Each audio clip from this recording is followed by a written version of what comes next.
Donc on est ici dans le bureau du président de la CCI, François-Xavier Prenet, bonjour. Bonjour. Merci de nous recevoir. Avec plaisir.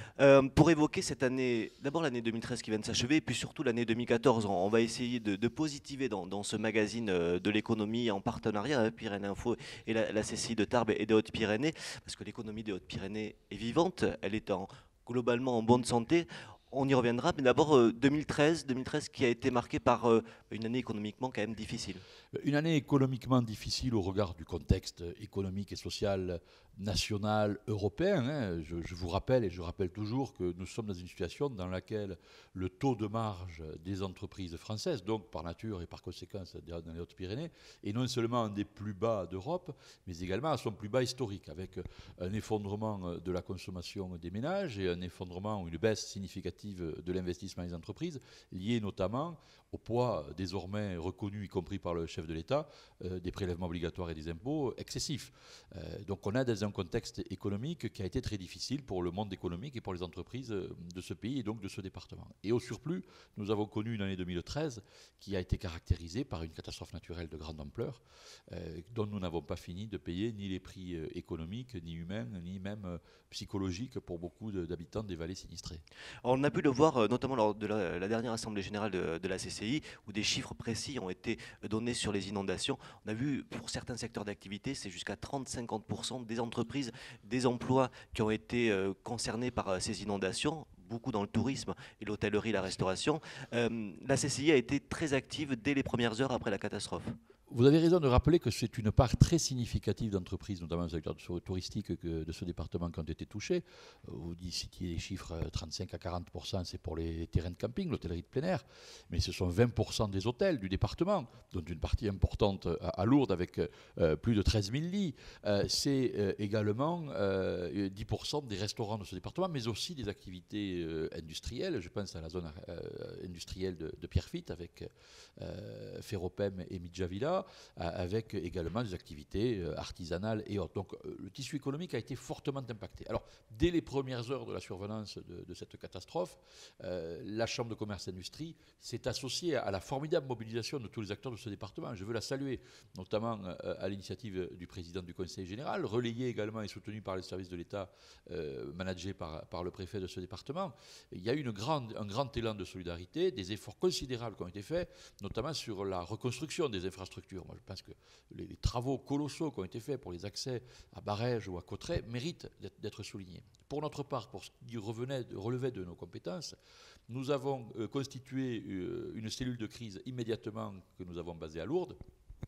Nous avons rencontré tous les entrepreneurs, toutes les entreprises sinistrées. Nous avons fait l'inventaire, l'état des lieux de leurs besoins. Et nous avons mis très rapidement en place, lors d'un comité directeur, qui s'est tenu d'ailleurs à la mairie de Pierrefitte, un fonds de solidarité consulaire. Nous avons obtenu l'autorisation d'opérer un prélèvement sur nos fonds de réserve, avec le concours, si nécessaire, et l'appui de la solidarité consulaire du réseau de Midi-Pyrénées, avec les chambres de Midi-Pyrénées et la chambre régionale. Et nous avons à ce jour traité une trentaine de dossiers et nous avons attribué un tout petit peu moins, je donne des chiffres bruts, de 500 000 euros d'aide sous forme d'avance remboursable aux entreprises qui en ont manifesté le besoin après que nous ayons examiné les demandes que nous avons reçues. C'est aussi la vocation de la CCI d'être solidaire envers toutes les entreprises, quand elles vont bien comme quand elles vont mal. Absolument, nous sommes un outil institutionnel d'appui au développement économique, un outil de proximité, c'est ce à quoi je suis extrêmement attaché, et il était normal que nous manifestions notre engagement sur le terrain aux côtés de nos ressortissants. Alors on va faire un point sur l'actualité économique de ces dernières semaines. On va regarder ça en images et puis on va se retrouver pour parler de l'année 2014, en espérant qu'elle sera économiquement meilleure que 2013. On verra dans quelques instants comment ça se passe, mais en retour en images sur ce qui s'est passé dans le département ces dernières semaines.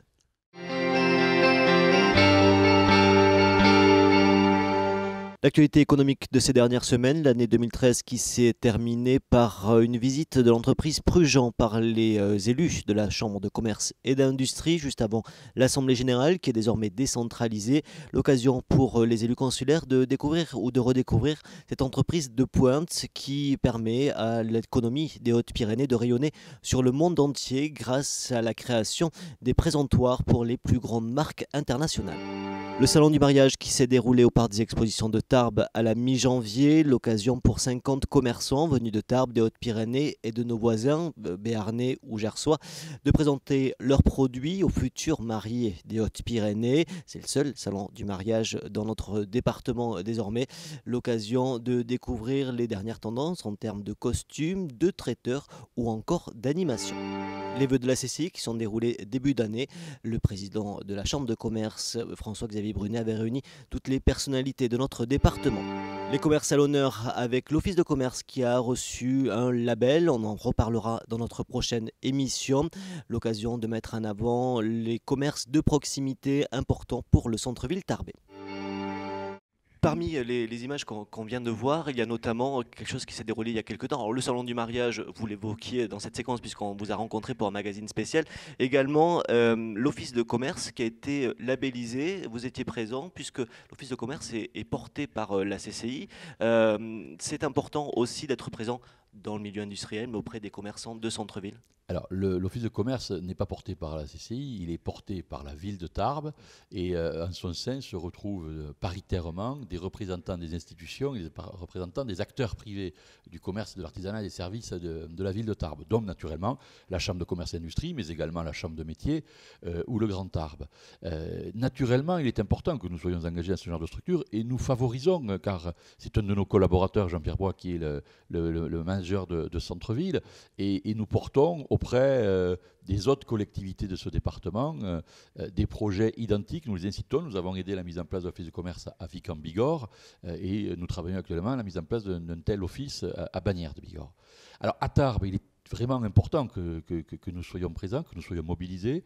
Je crois que la labellisation par l'organisme TOSEMA de l'Office de commerce et surtout du centre-ville de Tarbes est extrêmement importante, car nous avons à Tarbes, au centre-ville, un véritable centre commercial en plein air, si on peut dire, très attractif, très moderne, très dynamique, ce qui a été fait depuis des années, à la fois avec la modernisation, je dirais par ordre chronologique, de Halles-Marcadieu, puis aujourd'hui cette opération remarquable, et j'en sais quelque chose de la Halle Broban, mais aussi l'arrivée d'enseignes extrêmement importantes, comme H&M, comme Mango, comme Stradivarius ou d'autres, le maintien de l'activité, alors qu'il y a quelques années, souvenez-vous, ce n'était pas évident, des galeries Lafayette au centre-ville de Tarbes, tout ça fait que nous avons un centre-ville attractif et qui, mon Dieu, tient plutôt bien le coup par rapport à la crise du commerce au plan national. Oui, on l'a vu d'ailleurs sur les chiffres qui avaient été présentés lors de cette conférence de presse, c'est que l'attractivité du centre-ville ne retombe pas.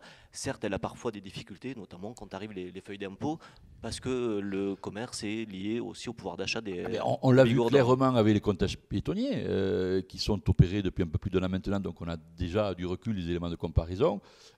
Au mois de décembre, par rapport au décembre 2012, la fréquentation globale du centre-ville a été plutôt de moins 1,8%, alors qu'en novembre, dès l'arrivée des feuilles d'impôt et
international, il faut arriver à se différencier, à se diversifier, il faut être donc plus compétitif et l'innovation est un des moyens, pas le seul, mais c'est un des moyens justement d'arriver à être toujours présent dans la course et c'est de plus en plus le cas puisqu'on est dans un monde, dans une économie mondialisée et effectivement la concurrence elle vient de partout, non seulement des pays émergents mais aussi des pays développés.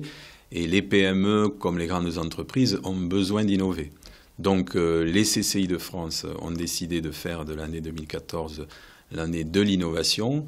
Et bien sûr, nous-mêmes, à notre niveau, au niveau des Hautes-Pyrénées, nous avons prévu bien sûr un programme pour justement diffuser l'innovation auprès des entreprises avec bien entendu un focus particulier sur les PME et les PMI.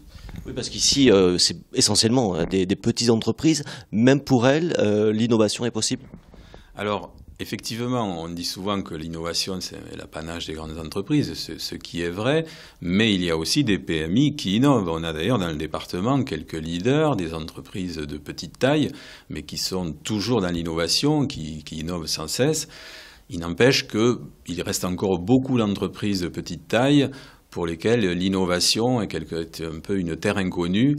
Et c'est un petit peu pour essayer de décrypter un petit peu mieux les rouages de l'innovation que nous allons décliner tout au long de l'année un programme de rencontres, d'animation, d'information en direction quand même de ce public des PME et des TPE. Alors peut-être un mot sur les deux premières animations qui sont déjà au programme. Alors, dans l'immédiat, nous avons deux rendez-vous. Un premier, la semaine prochaine, c'est un rendez-vous qui est, lui, régional. C'est le salon Midinov qui a lieu à Toulouse et où la CCI de Tarbes sera présente avec les entreprises du pôle céramique tarbais, qui est par définition un pôle d'excellence en matière d'innovation. Les céramistes de Tarbes sont bien connus pour innover en permanence et donc leur présence sur ce salon semble tout à fait naturelle avec l'accompagnement de la CCI.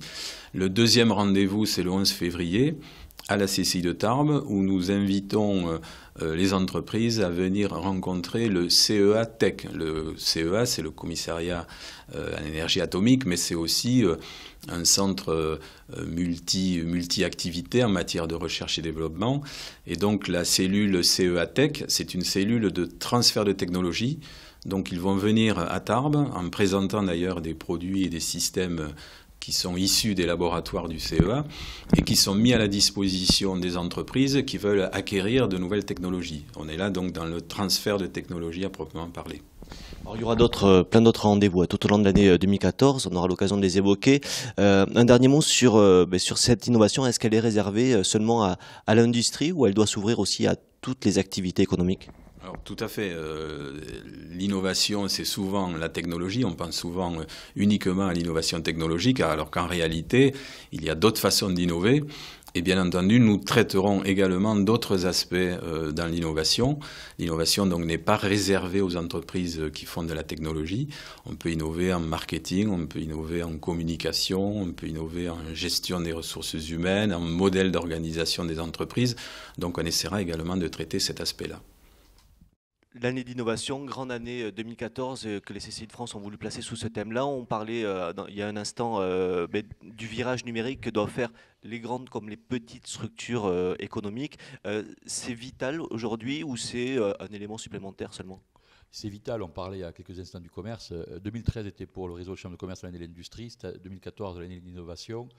Je suis de ceux qui pensent, et la Chambre de commerce et d'industrie est convaincue là-dessus, qu'il peut y avoir développement économique sans développement industriel. Mais il faut regarder un peu comment le monde est en train d'évoluer. Nous devons travailler de telle sorte que dans ce pays de France, la recherche et développement, l'innovation soient les moteurs de notre croissance.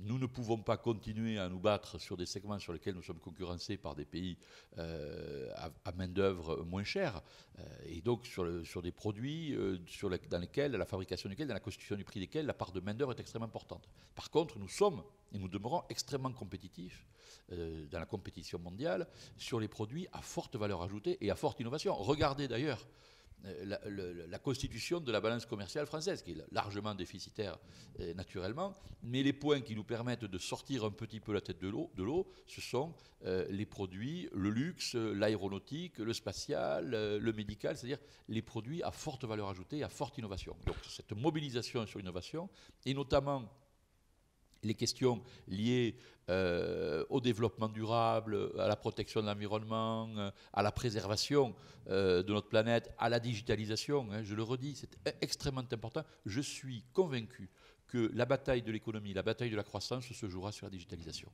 Alors vous citiez le luxe, l'aérospatial, l'aéronautique, le spatial, même l'environnement, la nature, c'est aussi des entreprises de pointe qu'on retrouve dans notre département. Est-ce que ça veut dire que l'économie dans les Hautes-Pyrénées n'est pas sinistrée à long terme, elle est encore vivante, elle est encore moderne, elle peut encore évoluer ?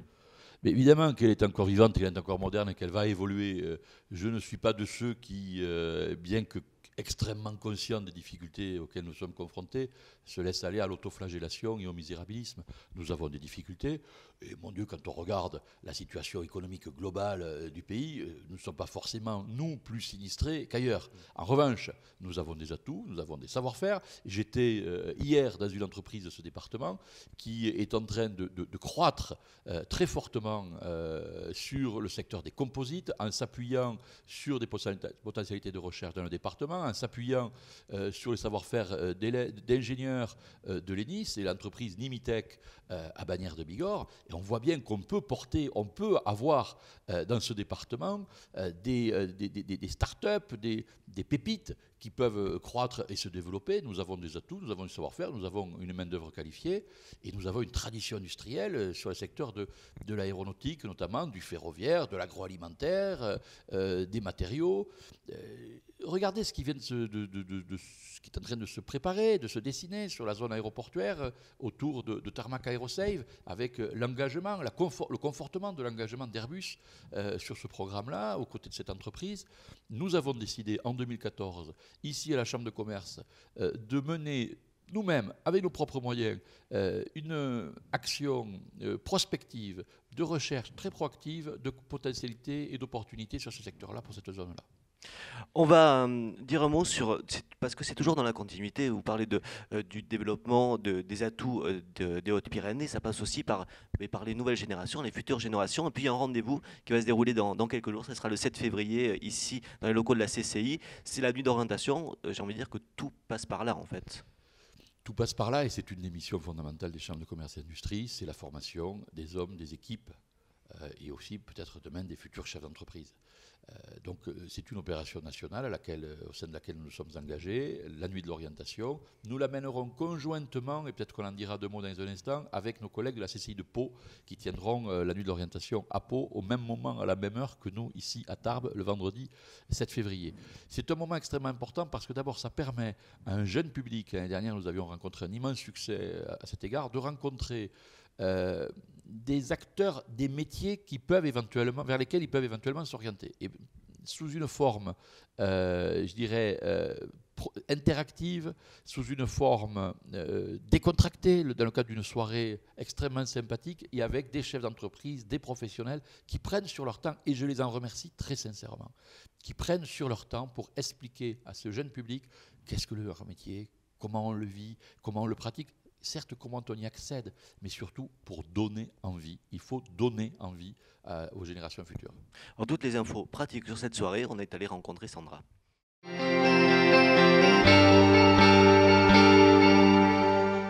Alors, les objectifs, à qui ça s'adresse ?